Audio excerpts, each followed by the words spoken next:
సుమన్ టీవీలో మీ personal and business promotions కోసం కింది నెంబర్కి కాంటాక్ట్ చేయండి. హాయ్ హలో నమస్తే, వెల్కమ్ టు సుమన్ టీవీ. నేను మీ సుకుమారి. మన ముందు అయితే పిఆర్సి చారిటబుల్ ట్రస్ట్ వాళ్ళైతే ఉన్నారు. పొన్నగంటి రామయ్య గారు అయితే మన ముందున్నారు. ఏంటబ్బా ఈయన గురించి అంత స్పెషల్గా ఏంటి ఇంటర్వ్యూ తీసుకుంటున్నారు అనుకోవచ్చు, కానీ ఇతను ఒక రైతు కుటుంబం నుంచి వ్యవసాయం చేసుకుంటూ వ్యవసాయం నుంచి వచ్చిన ఆదాయాన్ని ప్రజలకు సేవ చేయాలని తత్వం ఉంది చూడు, అక్కడ నలుగురికి ఇన్స్పైర్ చేసే విధంగా ఉంది. ఒకసారి ఏంటి అసలు ఏం నడుపుతున్నారో ఒకసారి సార్ మాట్లాడి తెలుసుకుందాం. నమస్తే సార్. మనము ముందుగా ఈ ట్రస్ట్ గురించి మాట్లాడుకునే ముందు మీరు ఎక్కడి నుంచి వచ్చారు, ఏం చేస్తారో మాకు ఒకసారి తెలియదు. నల్దలపూరు. నా పేరు పొన్నగంటి రామయ్య, వివిపాలెం మండలం, నల్దలపూరు గ్రామం. మేము వ్యవసాయం చేస్తున్నాను, ఇప్పుడు కూడా వ్యవసాయదారుడిగానే ఉన్నాను. అసలు ఈ ట్రస్ట్ ఎవరు మొదలు పెట్టారు సార్? మేమే మా తల్లిదండ్రుల పేరు మీద 2020లో మొదలు పెట్టాను. 21లో రిజిస్టర్ చేశాను.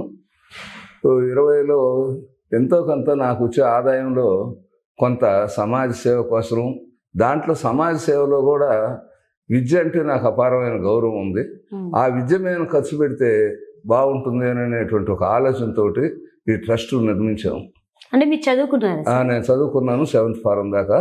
12th క్లాస్ కందుకూరు హై స్కూల్లో పూర్వ విద్యార్థిని.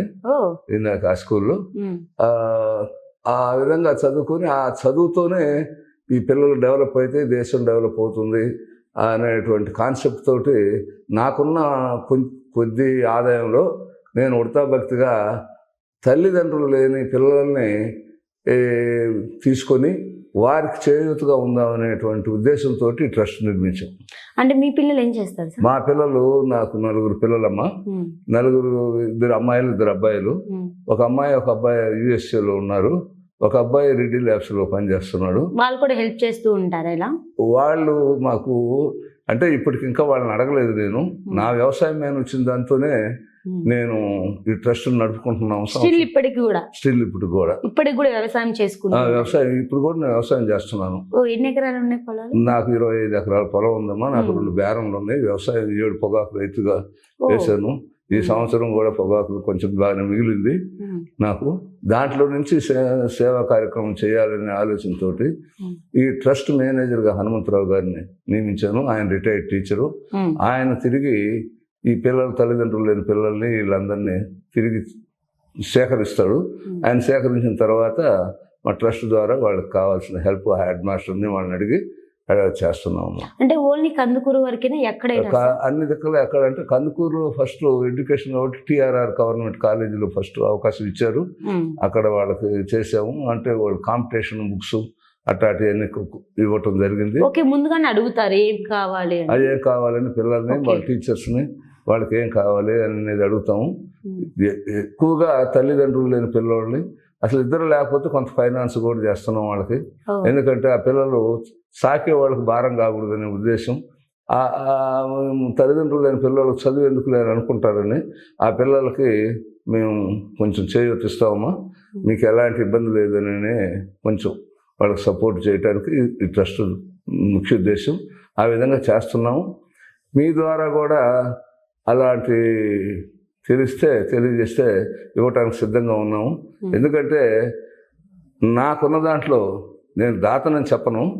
నాకున్న దాంట్లో తోటి మానవుడిగా చేయాలనేటువంటి అభిలాష, వ్యవసాయదారుడిగా నాకు చేయాలనే ఉద్దేశంతో ఈ ట్రస్ట్ నిర్మించి హనుమంతరావు లాంటి వాళ్ళు సహకారం, వాళ్ళు ఎక్కువ సహకారం, నేను డబ్బు ఖర్చు పెట్టినా వాళ్ళు న్యాయం చేసేటువంటి ఆ పిల్లలు వాళ్ళందరినీ లిస్టు తయారు చేసి వాళ్ళు ఇవ్వటం, ఆ ప్రకారంగా మేము ఈ ట్రస్ట్ నడుపుతూ వస్తున్నాం. అంటే ప్రతి సంవత్సరం ప్రతి సంవత్సరం ఇస్తున్నాం అని ఇంతనే లేదమ్మా. ఈ సంవత్సరం మీరు ఇందాక వచ్చినప్పుడు సబ్ కలెక్టర్ గారి చేతుల మీద 62 మంది చెప్పారు. 62 మందికి ఇచ్చే వాళ్ళకి కావాల్సిన ఏంటో ఎడ్యుకేషన్ పరంగా వాళ్ళకి కావాల్సింది ఏందో ఇస్తున్నాము. దాని ఇర్రెస్పెక్టివ్ ఆఫ్ ది క్యాస్ట్ వాళ్ళ తల్లిదండ్రులు లేని పిల్లవాళ్ళని కాన్సెప్ట్గా తీసుకున్నాం. ఇద్దరు లేని వాళ్ళకైతే ఫైనాన్షియల్గా కూడా వాళ్ళకి సపోర్ట్ ఇస్తున్నాం. వాళ్ళకి కావాల్సిన బుక్స్ ఇస్తూ ఇంకా ఫైనాన్షియల్గా కూడా సపోర్ట్ ఇస్తున్నాం. అలాంటి వాళ్ళు ఉంటే ఈరోజు కూడా ఒక అబ్బాయికి 5,000 చెక్కు మీ ఎదురుగా జరిగింది. వాళ్ళకంటే సాకేవాళ్ళు వాళ్ళ పెద్దమ్మకి భారం కాకూడదు కదా, ఈ పిల్లవాడు మనం ఆడ చూస్తామని ఉన్నట్టుగా ఉంటారు కదా, అందుకు అలా చేస్తూ వస్తున్నామమ్మా. మీలాంటి వాళ్ళ సహకారం ఉంటే ఇలాంటి చేయటానికి నాకు ఇంకా సంతోషం ఉంది. కొంచెం కంపల్సరీ ఉంటుంది సార్ మా సహాయం. సహకారం ఎందుకంటే ఉంటే చేస్తాను. మాదేం లేదు సార్, మీరు చేస్తూ ఉంటారు, మేము ఒక చిన్న హెల్ప్ చేస్తూ ఉంటాం. మీ ద్వారా నేను ఖచ్చితంగా మీరు కూడా చెప్పిన సిఫార్సు చేసిన అలాంటి వాళ్ళు ఉంటే చేయటానికి సిద్ధంగానే ఉన్నాను. నాకు అంతో ఎంతో వ్యవసాయం నేను వస్తుంది, నాకు ఇబ్బంది లేదు. ఎంత ఖర్చు పెట్టమన్నా మీరు దాని వరకు అయితే పిల్లలు బాగుపడతారు. ఎడ్యుకేషను ఎందుకంటే నాకు మొదటి నుంచి కూడా నా పిల్లల్ని చదివించుకున్నాను. నేను వ్యవసాయదారుడిగానే ఉన్నాను. వ్యవసాయదారుడిగా ఉన్నప్పటికీ మా తల్లిదండ్రులు నన్ను అంతో ఎంతో చదివించారు కాబట్టి ఆ రోజు ఆ కృతజ్ఞతాభావంతో మా తల్లిదండ్రుల పేరు మీద ఈ ట్రస్ట్ను నడుపుతున్నాను. మా తల్లిదండ్రులు ఆ రోజు చదివించారు కాబట్టి ఎడ్యుకేషన్ ఉంటేనే డెవలప్ అవుతాం అనేటువంటి కాన్సెప్ట్. ఇప్పుడు మా పిల్లలు విద్యావంతులు అయ్యారు కాబట్టి నేను ఈ మాత్రం వాళ్ళు నా మీద ఏమో ఆధారపడరు. వాళ్ళు నాకు ఈ వ్యవసాయం నా చేతిలో ఉంది కాబట్టి నాకు వచ్చిన ఆదాయంలో ఖర్చు పెట్టడానికి సిద్ధపడి ఇది మంచి వేలో చేస్తున్నామని అభిప్రాయపడి చేస్తున్నాం. సార్ ఈ ట్రస్ట్ మీ వరకే ఆగిపోతుందా లేకపోతే మీ వారసత్వంగా తెలియదమ్మా. మా పిల్లలు వాళ్ళు హనుమంతరావు గారితో చెప్పడాన్ని బట్టి చూస్తే దాన్ని కొనసాగిద్దాం, ఎంత ఖర్చు అయినా ఇబ్బంది లేదు అని మా అబ్బాయి వాళ్ళు కూడా అంటున్నారు. అంటే ఇప్పుడు అన్నారా మేము కూడా మొదలు పెడతాం? హనుమంతరావు గారితోనే చెప్పారు. మీతో ఎప్పుడు అనలేదు? ఎందుకు నాతో కూడా అంటారు, నాన్న వెనకాడద్దు, అది చాలా మంచి కార్యక్రమం. ఎందుకంటే టిఆర్ఆర్ గవర్నమెంట్ కాలేజీలు ఇచ్చేటప్పుడు మా అబ్బాయి కూడా వచ్చాడు, పెద్ద అబ్బాయి యూఎస్ఏ నుంచి వాడు చూశాడు. కానీ నేను ఆ అబ్బాయి దగ్గర ఫండ్స్ తీసుకోవడానికి ఇష్టపడలేదు. ఎందుకంటే మనం 2020లో స్థాపించాము దీన్ని. ఇదే మీ ఎన్ఆర్ఐ ఫండ్స్ అవి మాకు వద్దులేదు, నాకున్న దాంట్లో నేను చేస్తానని నేను చెప్పాను. తర్వాత వాళ్ళు కూడా దానికి సిద్ధం తెలియజేస్తున్నారు. ప్రస్తుతానికి దీన్ని నడిపిస్తూ ఉంటే తర్వాత వాళ్ళు ఇష్టం. ఓకే, ఇప్పటి వరకు కందుకూరులోనే ఇలా పంచడం జరిగింది. సో ఇంకా ఏమైనా కనీరు కానీ కావాలని ఎప్పుడైనా అలా వెళ్ళి అంటే ఇలాంటి వాళ్ళు ఉంటే మీలాంటి వాళ్ళు చెప్పి జెన్యూన్ అని చెప్తే ఇవ్వడానికి సిద్ధం. అది హాస్టల్లో ఎవరైనా ఇర్రెస్పెక్టివ్ ఆఫ్ ది కాస్ట్ మాకు తల్లిదండ్రులు లేని పిల్లలకి సపోర్టింగ్ అంతే. చదువుకున్న వాళ్ళ వారికి చదువుకే కొత్త దాని మీద ఏం లేదు. మేము మీరైనా దగ్గర చదివిస్తారు. ఒకవేళ పేరెంట్స్ లేకుండా పిల్లవాడు తెలివికల్లవాడి చదువుకోవాలని ఉండి ఆర్థికంగా ఇబ్బంది వస్తుంది, నేను చదువు మానుకోవాల్సి వస్తుందని మీకు అంటే వాళ్ళు కనుక ఐడెంటిఫై చేసి చెప్తే ఖచ్చితంగా ఆ అబ్బాయి చదువుకి ఆదుకుంటామని నేను మీ ద్వారా తెలియజేస్తున్నాను. సార్ నిజంగా థ్యాంక్ యూ సార్. ఇలాంటి వాళ్ళు కూడా ఈ రోజుల్లో ఉన్నారంటే నమ్మలేకపోతున్నాము. అది బాధ్యతగా నేను ఫీల్ అవుతున్నానే కానీ ఇది మనం ఇంకో రకంగా కాదమ్మా. ఎందుకంటే సమాజంలో అందరూ ఇప్పుడు చాలా మంది పేద ఇంట్లో పుట్టినా తెలివి కల్లోళ్ళు ఉన్నారు. ఈ తర్వాత రెండోది ఏంటంటే పేదరికం కంటే కూడా అది ప్రభుత్వాలు చూసుకుంటున్నాయి. తల్లిదండ్రులు లేని వాళ్ళు అంటే కొంచెం వాళ్ళకి ఒక హెల్తీ కదమ్మా. వాళ్ళకి కొంచెం మనం ఉడతాభక్తే, ఇది మనమే పూర్తిగా వాళ్ళకి చేయలేము. ఉడతాభక్తిగా కొంత ఆగిపోవద్దయ్యా, నీకు ఏదైనా ఇబ్బందులు ఉంటే మేము కూడా కలుస్తాం నీ బాధలు పంచుకోవడానికి అని చెప్పేటువంటి సందేశమే కానీ మేమే దాతల్లాగా అని చెప్పుకోవటం కాదు. ఎందుకంటే మేము ఆల్రెడీ దాతలం, అన్నదాత అని మీరు అందరూ చెప్తానే ఉంటారు కదా. వ్యవసాయం చేసే రైతులు కాబట్టి అన్నదాతని మీరే గెలుస్తున్నారు.